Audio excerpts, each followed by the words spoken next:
Hello, everyone. Welcome to another episode of Creative Writers and Illustrators. And my guest for the day is Poile Sengupta. She's out with a YA novel called, I think, Poile, you should tell the name because it's got some kind of a rhyme and rhythm to it. Yes, it's called Higgledy, Piggledy, growing up. Higgledy, Piggledy. I don't know whether any of you have ever used this term. It's an old-fashioned term, Absolutely. but it means Higgledy or wriggly. Yeah. So my first question to you is that why did you choose this unique phrase in the title? Because it is, we don't use it, and even in the book, it's Neil's grandmother who uses it. That's right. But I introduced the grandmother because he a person of that generation to the book, so that I could use the phrase, so she could use the phrase Higgledy, because I like that phrase. I haven't used it myself for a long time. But when we were in school long ago, we did use words, phrases like Higgledy, Piggledy, and things like that. It's just a fun rhyming phrase, and it means exactly what it feels like on the tongue. Higgledy, Piggledy, dodgy, podgy, and that kind of thing. So I liked it. And I thought it would be an arresting kind of title to a book. So let's deconstruct your main character, Neil. He's so complicated. He's brave, he's curious, he doesn't like the attention on him, but yet he's kind of uncomfortable when somebody else gets the attention. So how did you go about constructing this complex character? We were all like that, weren't we, when we were teenagers? Complex, complicated, confused, Yes. brave and yet not, wanting attention and yet not, and wondering what they're going to do, what they want to be. It's a very difficult phase of life, that teenage phase, because we're not quite settled in ourselves at that time. We have grown out of being children, but we haven't reached that state of adulthood or grown-upness. So it's that in-between time, which is really very difficult. I think all of us go through a difficult phase when we are between teenage and being grown up, say between 13 and 19, 20. So I thought of that, and because I have worked in school and I have worked with children who are growing up and around that age, I saw how they were. They would come to me with questions and their own problems, and I knew that they were going through what I went through 10 years ago. So that's how I built him up. I like him. I like him. Yes, he's a lovable character. This book is also about tiny crushes, right? And each crush is so different. Neil's sister's crush, there's Ari, and there's also Rafi. They're just so different. Who, Neil and? Neil's sister, Ria's crush. Yeah. On Rafi, and then there's Ari's crush on Ria. All that is like, it's very complicated. Then there's Twinkle. Yeah. But relationships are complicated, aren't they? Yes. In school, they are. I know how complicated they can be. For an adult, it looks a very small problem, but it isn't like that for the people involved, for the children involved. They do feel uncertain, and they are not quite sure whether what they feel is being reciprocated. And they don't know what to do with their feelings. It's like a huge burden. And it starts very early. It starts even when they are 10 and 11. I know, when I was teaching, how they would come up with me with tears in their eyes, the girls, saying, I don't know what's happened to my best friend. She's not talking to me anymore, So they're really, human relationships are complicated for everyone at every point of time. So Yeah. that's what I wanted to show. And relationships with their parents, their grandparents, their teachers, not just with their classmates or schoolmates. Yeah. So Neil, as is part of growing up, says that it looks like he's in a small globe, and his life is just uh, going to school, it's home, and the colony, right? And there's a point where he says he's a micro dot in a decimal system. That's just how self-consumed or self-obsessed, and that's just how I think the academic system today works, that they have to be focused on their goals and getting good marks, finding the right career, and just forget about your immediate environment, right? So was it the same when you were teaching? Do you see a change in the youth today? Well, I think it's been the same for a long time. It depends on the school and the teachers, because Right. in some schools they feel that the children should be exposed to a lot more than their textbooks and academia, and in other schools they tell the children to focus on what they have to study and their exams and their marks and so on. It also depends on how the parents are. Many parents these days are able to take their children out of school and put them into tennis academies and running and swimming and or dance and culture of cultural things like fine arts and theater and things like that, which did not exist very much in our time.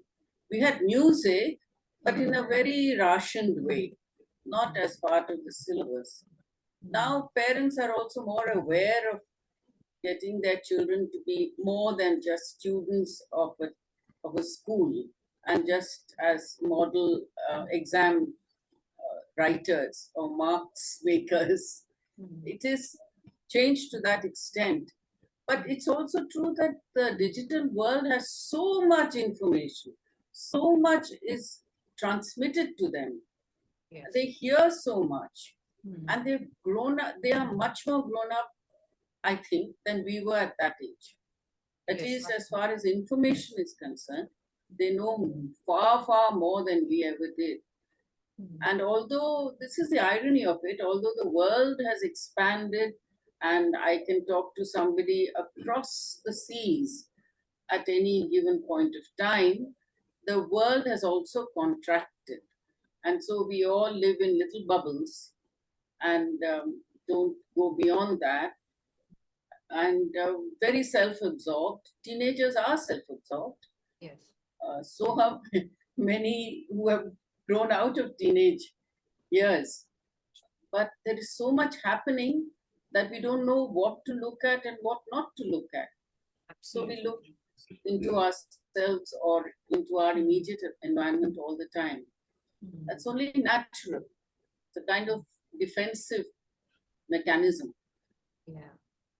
So there is a change, but I hope that it doesn't mean that children don't read books, because I think that's a very, very important way of learning, not just looking at their textbooks, but looking at other books, at other viewpoints, whatever. I think that makes for a more rounded person. And the world is very close to us now. Absolutely. And that at the touch of a button with the internet, like it's just expanded like nothing before. True. That's right. That's right. I also like the circle of trust Neil and his sister have built with their parents, like where they can confide anything, and the parents they just take them into confidence and help them resolve their issues. I mean, those relationships are so beautiful, and I really wish there were more parents like that, because I think today that's what teens need, right? They don't want to be judged. They just want to be accepted for what they are, and explore solutions together. Absolutely. In fact, I liked Neil's parents for that reason too, because they were open to what their children were going through, and they asked their children to talk to them. I mean, they were able to show them that they were not going to be judges, of their conduct and their behavior. Neil is still a little hesitant, if you notice, but Ria does open up to her mom at the end. Yes. So obviously that line of communication has to be kept open between parents and children. It's hard sometimes for children because one, they can make independent decisions. The other is that they feel that they will be judged and probably misjudged if they open up too much to their parents. And a lot of parents see this as a failing if the child shows his or her vulnerability, as a weakness, which it isn't. It isn't. Children are vulnerable. We all are vulnerable. And that should be treated in the right way, the vulnerability. They should be helped to get over it or to at least minimize it. So I like the parents too. And they both are busy people. They have other things to do. And another character that I loved creating was the uncle, who was jobless and flitted from job to job till suddenly, he grows up too. Yeah. He grows up when he assumes responsibility. And I liked that character myself quite a lot. So this book is also about your love for poetry. Now, in the book, Neil is hesitant to take credit for his poems, and he doesn't like the attention. How was it for you in school? Did you start writing poetry while when you were studying, when you were still a student? Did you love the praises? How was it? I loved words. I still do. Words in every language. And I keep looking for words that I like and I relish them. It's like finding something sweet to eat. So I liked writing, and it wasn't only poetry. I liked rhyme very much, but rhyming poetry is not always meaningful because you're so worried about getting words to rhyme, so you forget about other things. But yes, I like listening to poetry and reading poetry very much. All kinds of poetry in all languages. So I started writing really early. I think I was 5 or 6 when I started writing, and I went on writing, and so that continued.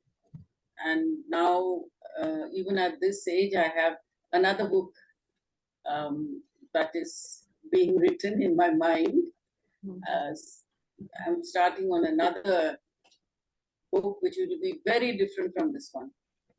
Like this is very different from my earlier novel, my first novel, Inga. I needed to get away from Inga. So I told myself, this will not be a literary novel, as Inga is. It's going to be a very different one. So I wrote Higgledy, Piggledy. Now I have to run away from Higgledy, Piggledy to another kind of work. So that's what I'm doing. And so I'm sorry I don't have a sequel in mind. That's a lot of people have we love reading the different variety you create for us. So anything and everything is welcome from you. So, in the book, it says, the book says the fabric of India is changing, right? Today's India is not what Gandhi and our grandparents dreamt of, right? So what do you think needs to be done to make sure the country is a place for love and tolerance? I mean, India has always been known for love and tolerance in the past. But, what can we do as parents, as adults, as people who interact with children? What can we bring to literature through our writing so that children kind of build a place of love and tolerance? Well, I don't know, because this is a very, very difficult question to answer.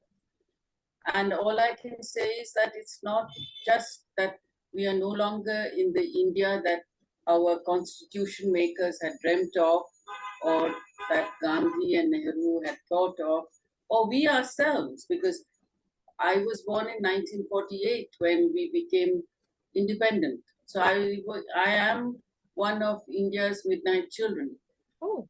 And then, every Independence Day and Republic Day, we were all so happy and patriotic, and we kept drawing flags and waving it around, and shouting and singing the songs, and Hindustan Hamara Hai and all that we used to do. But that gradually reduced. And I found that children were no longer as enthusiastic about our independence, about our republic, as we used to be. Then it struck me that we were the first generation to see it. So obviously, it dropped off on us. What our parents had seen under the British and what freedom from the British meant, we knew then. But our children and the generations that came after didn't know that. So we can't blame them. On the other hand, we also need to know that we can make a change. Yes. And many young people, teenagers who are growing up very quickly, will be first generation, will be voters, first time voters. And that's an important thing to remember. And many young people do not come to vote, even when they are entitled to vote. It is a right. They should exercise that right. And secondly, they should think for themselves. Never mind what they see and hear around them, but they should think of what it is to be an Indian, what it is to make ourselves proud of our country, what it is that other people are doing to make ourselves proud as Indians. When we go abroad, can we hold our heads up high and say, we are Indians. We come from a great civilization. And we Indians have shown plurality and multi-faith equality. We have to show that, because we do, and we can. And to be pluralistic and to accept every human being in the world, give them respect. We don't need to be like them, but we can show them respect as human beings, whatever their color, their language, their food, their clothes, whatever. If we were all the same, it would be the most boring place to be in. Yes. If everyone was exactly like everybody else. Now we can eat different kinds of food, wear different kinds of clothes when we feel like, and go to different houses, learn new languages, learn the culture of that language. Oh, it's exciting to understand that we can do it. And every part of India can be new to us, because it is. We don't need to go abroad to see the difference. We just need to explore our own country to see how exciting it is to see different landscapes, different kinds of people, different kinds of food. Oh, food is important. Yes. That's why I'm emphasizing that. and meet different kinds of people. And underneath, we are all the same. We all go through the same difficulties, the same confusions, the same excitements, the same falling in love and falling out of love, problems with teachers and parents, and having to get marks and trying to choose a career. Everyone goes through it. Wherever.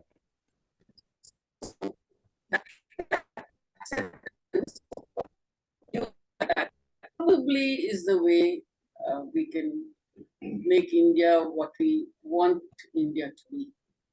Yeah, true. Probably. I'm not sure. I don't know whether there's any formula for it. Each of us has to decide that.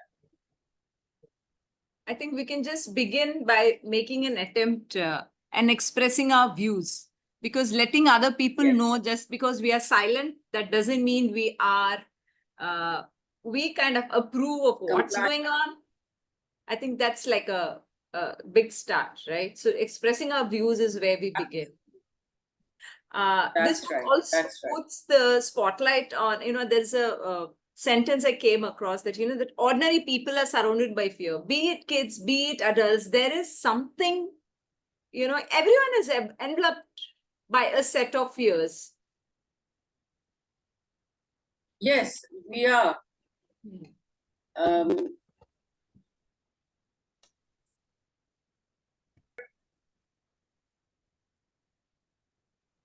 Yes. Can you repeat the question, because I didn't understand it? Can you just pause for a second, Shamala? Just absolutely, we all are. We all are consumed by fear. In fact, Gandhiji had said, the first thing we have to do is to cast out fear from our hearts. And that's very true, because when you're afraid, you're cramped. You cannot move, you're paralyzed.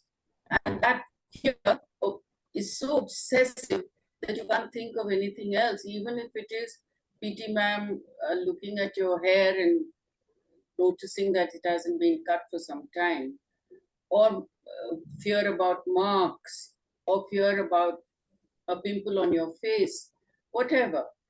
And grown-ups have different kinds of fears. We all have fears. But the point is that we have to see them as fear. We have to look at it as fear and face it. And sometimes when that happens, the fear dissolves. When you meet it, the fear dissolves. And I think it's difficult to do. It is difficult to do, but it has to be done if we have to get out of that fear. There is so much uncertainty, especially now after the pandemic. All of us have got a new fear in us. And that, unfortunately, is something we have to live with, but we have to learn how to cope with it and not get so afraid that we might fall ill even when we don't need to fall ill. So, yes, it is something that we have to do. It's part of growing up, and all of us are growing up all the time. We are not, frozen in our present state of mind. We keep evolving, and evolving out of fear is a part of growing up for all of us, whatever our age. That's why I think the book is meant for everybody, not just for young adults or just for teenagers. I think there is in it something for every age group above the age of 13 or so. Yes, definitely. This book is for everyone, not just teenagers. You're right. Anything, we just have time, a minute or two. Would you like to tell our readers why they should be reading this book? Hold the book higher. Well, yeah, I'd like you to read it because I want you to see what you can find in your own environment. In school, I want you to see how funny things can be and how serious. Also about friendship and what it means to have a best friend or not have a best friend, about family relationships, whether with your sister or brother, with your grandparents and parents and neighbors, all of that, and how to be in a colony with very many different kinds of people. There is also that detection thread of detection in the book, about burglaries that happen and why, who is organizing it. So there is that suspense too. And if you like detective suspense novels, well, here it is. Here is a book that tells you about it. And it's not a kind of, look-alike of books that you've read, detective books for children. It's not like anything like that. This is a book about India and about Indian people. It's about us and what we go through as young people, you go through as young people, I go through as an older person in India, in this case, living on the outskirts of Bangalore, and what it is like to be in school and the equations in school with teachers and what the principal is trying to do and how it goes wrong. Because things do go wrong even with grown-ups. They may have very good ideas, but some ideas don't work. Why don't they work? What is it that happens? So it's an acceptance of life and all its higgledy-piggledy-ness. That's what I'd like you to read. And I think you will like what I've written. I think you understand also what I have written. And if you read it twice, not just once, you might find more things in it that might have missed the first time. I think so. And Thank you so much, maybe Poile. persuade your Thank you. parents to read it.